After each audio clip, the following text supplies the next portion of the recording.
মা কি সুন্দর আদৌ, মায়ের হাতে রান্নার টেস্টই আলাদা। অনেকদিন পরে এসে খাচ্ছি, খুব ভালো লাগছে। তেওড়া শাকটা আমি ধুয়ে নিলাম, এবার কুচি কুচি করে কেটে নেব। এটা কুচি কুচি করে নিলাম কেটে। এতে আমি সাদা তেল, রিফাইন তেল দিয়েই করব। তেল দিয়ে দিলাম, বাদাম, মটরশুঁটি, কাঁচা লঙ্কা চেরা, মৌরি, জিরা,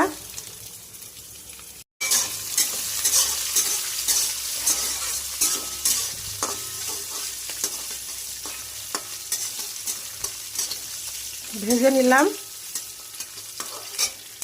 এবার শাক দিয়ে দেব, তেওড়া শাক।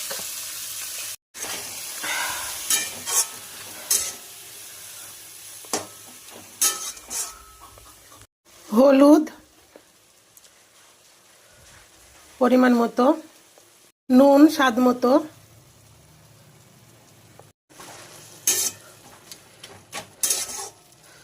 শাকের থেকে অনেকটাই জল বেরিয়েছে, এতেই হয়ে যাবে, আর এক্সট্রা জল দেব না।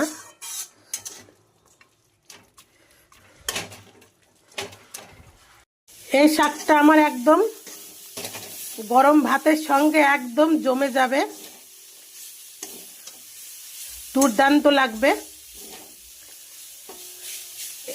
এই শাকটা আপনারা কোন নামে ডাকেন? আমি খেসারিও বলি, আবার তেওড়াও বলি। আপনারা কোন নামটা ডাকেন, কোন নামে ডাকেন এই শাকটাকে, সেটা অবশ্যই কমেন্ট করবেন,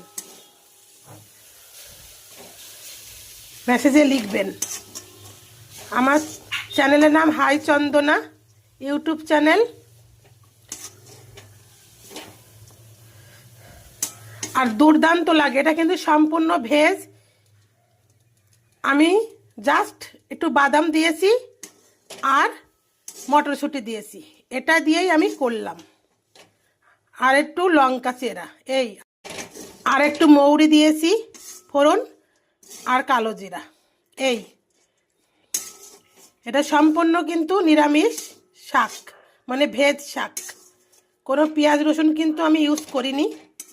আপনারা বাড়িতে এইভাবে ট্রাই করবেন যারা নিরামিষ ভোজী, একদম দুর্দান্ত লাগবে খেতে।